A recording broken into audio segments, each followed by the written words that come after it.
మేడిగడ్డ మళ్ళీ వార్తల్లోకి ఎక్కింది. ముఖ్యమంత్రి రేవంత్ రెడ్డి ఈరోజు మేడిగడ్డను ఇరిగేషన్ శాఖ మంత్రి ఉత్తమ్ కుమార్ రెడ్డితో కలిసి ఏదైతే ప్రాంతం కుంగిందో ఆ ప్రాంతాన్ని మళ్ళీ పరిశీలించారు.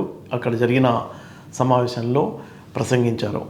ఆసక్తికరమైన విషయం ఏంటంటే, ఒక పక్క జగిత్యాలలో చాలా రోజుల తర్వాత, ఏడాది తర్వాత కేసీఆర్ బహిరంగ సభలో మాట్లాడుతున్నారు. సేమ్ ఇదే రోజు కేసీఆర్కు పోటీగా సీఎం రేవంత్ రెడ్డి మేడిగడ్డలో సమావేశంలో బహిరంగ సభలో ప్రసంగిస్తున్నారు.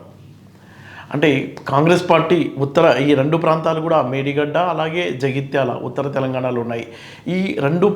ఈ ఉత్తర తెలంగాణలో చాలా కీలకమైన ప్రాంతాలు.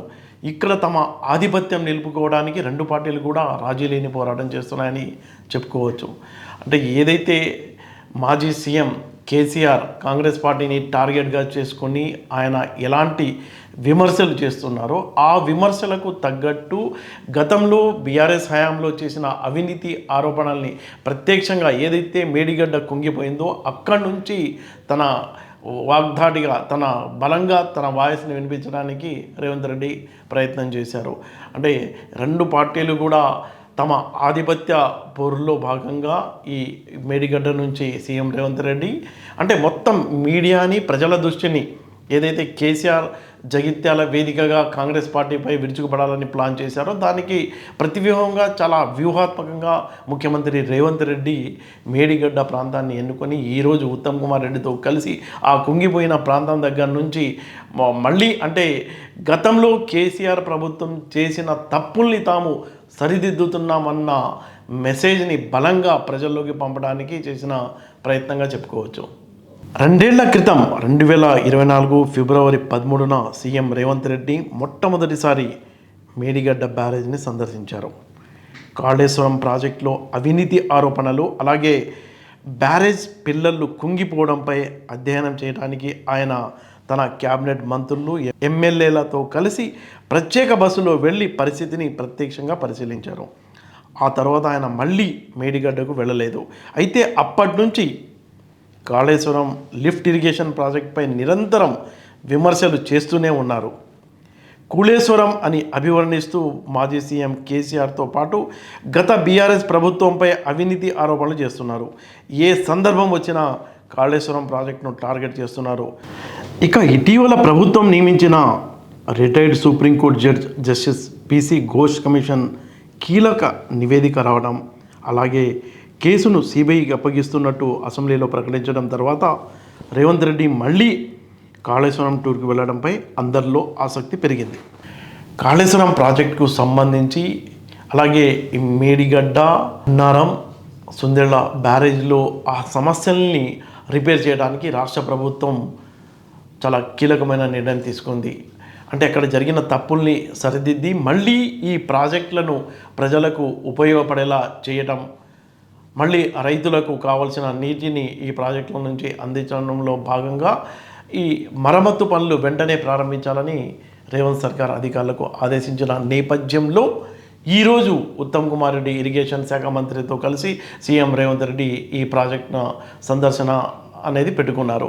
అక్కడ మొత్తం ఎలా అంటే ఈ త్వరలో రైతులకు మళ్ళీ ఈ ప్రాజెక్ట్ ద్వారా నీళ్లు అందించేలా ఎలా చేయాలి అన్న అంశాలపై సీరియస్గా దృష్టి పెట్టినట్టు తెలుస్తుంది. అంటే జగిత్యాల సభ నుంచి కేసీఆర్ చేసే ఏవైతే కామెంట్స్ ఉన్నాయో దానికి సూటిగా ఈ మేడిగడ్డ నుంచి సమాధానం ఇవ్వటం, రాజకీయంగా ఈ ప్రాజెక్టును ఉపయోగించుకోవాలని కాంగ్రెస్ పార్టీ ప్రయత్నిస్తుందని ఖచ్చితంగా చెప్పవచ్చు. సూటిగా చెప్పాలంటే సీఎం రేవంత్ రెడ్డి నేతృత్వంలోని కాంగ్రెస్ ప్రభుత్వం గత బీఆర్ఎస్ పాలనలో జరిగిన తప్పులు, లోపాలని ప్రజలకు చూపిస్తూ తమ స్థానం బలపరుచుకోవాలని చూస్తుంది.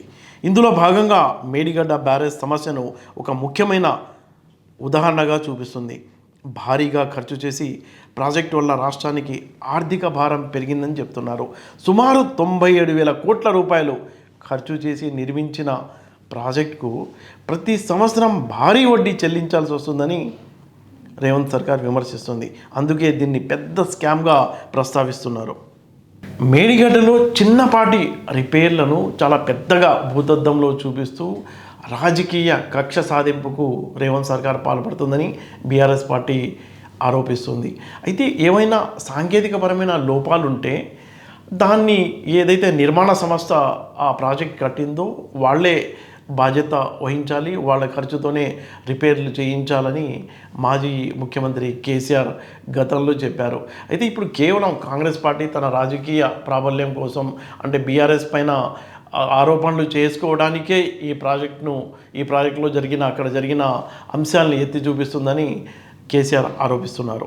అసలు ఈ ప్రాజెక్ట్ ఏంటి, ఎక్కడ నిర్మించారు, దీని కెపాసిటీ ఏంటి అనే అంశాన్ని కనుక మనం చూసుకున్నట్లయితే మేడిగడ్డ బ్యారేజ్ తెలంగాణ మహారాష్ట్ర సరిహద్దుల్లో భూపాలపల్లి జిల్లా మహాదేవ్పూర్ మండలంలోని మేడిగడ్డ గ్రామం వద్ద ఉంది. దీనికి లక్ష్మీ బ్యారేజ్ అని పేరు పెట్టారు. 2016 మేలో శంకుస్థాపన చేసి 2019 జూన్లో నిర్మాణాన్ని పూర్తి చేశారు. ఈ నిర్మాణానికి సుమారు 1,850 కోట్ల రూపాయలు ఖర్చయ్యాయి. ఇందులో 16 టీఎంసీల నీరు నిల్వ ఉండే సామర్థ్యం ఉంది. మొత్తం 85 గేట్లు ఉన్నాయి. ఇది బ్యారేజ్తో పాటు వంతెనగా కూడా పనిచేస్తుంది. ఈ వంతెన తెలంగాణ మహారాష్ట్రలను కలుపుతుంది. దీని పొడవు సుమారు 1.6 కిలోమీటర్లు ఉంది. అయితే 2023 అక్టోబర్లో మేడిగడ్డ బ్యారేజ్ కొంత భాగం కుంగిపోయింది. ముఖ్యంగా 7వ బ్లాక్లోని కొన్ని పిల్లర్లు దెబ్బతినడంతో వాటిపై ఉన్న వంతెన వంగి పగుళ్ళు వచ్చాయి. మొదట ఇది భారీ వరదల వల్ల జరిగిందని భావించారు. అదే సమయంలో అన్నారం, సుందిళ్ళ బ్యారేజ్లలో కూడా లీకులు కనిపించాయి. తరువాత నిపుణుల నివేదికల్లో డిజైన్ నిర్మాణంలో లోపాలు ఉన్నట్టు తేలింది. అందుకే ప్రస్తుతం అక్కడ నీటిని నిల్వ చేయడం నిలిపివేశారు. అంటే ఈ బ్యారేజ్ని పునర్నిర్మించాలంటే 2,500 కోట్ల రూపాయలు ఖర్చు అవుతుంది. నిపుణుల సూచన మేరకు లోతుగా అంటే ఈ బ్యారేజ్ దగ్గర డయాఫ్రేమ్ వాల్ను 40 మీటర్ల లోతులో ఒకటి నిర్మించాలని రాష్ట్ర ప్రభుత్వం నిపుణుల సూచన మేరకు ఆలోచిస్తుంది. అలాగే ఈ ప్రాజెక్ట్ డిజైన్లో గతంలో ఉన్న లోపాలను సరిదిద్దడానికి నిపుణుల సూచనల మేరకు ఏ మేరకు ఎలాంటి మరమ్మతులు చేయవచ్చు అన్న అంశాలని మొత్తం ఇటు అధికారులు, నిపుణులు చర్చిస్తున్నారు. టోటల్గా మనం చూసుకున్నట్లయితే ఈ మేడిగడ్డ ఏదైతే ఉందో గతంలో బీఆర్ఎస్ పార్టీ అవినీతి ఆరోపణలకు పాల్పడి అక్కడ క్వాలిటీ లేకుండా ఈ నిర్మాణం చేసింది అని కాంగ్రెస్ పార్టీ ఆరోపిస్తూ, అంటే ఇందులో డిజైన్లో లోపాలు ఉన్నాయి, సాంకేతిక సమస్యలు ఉన్నాయి, వీటిని ఈ మేడిగడ్డను కాంగ్రెస్ పార్టీ రాజకీయ అస్త్రంగా వాడుకుంటుందని చెప్పుకోవచ్చు.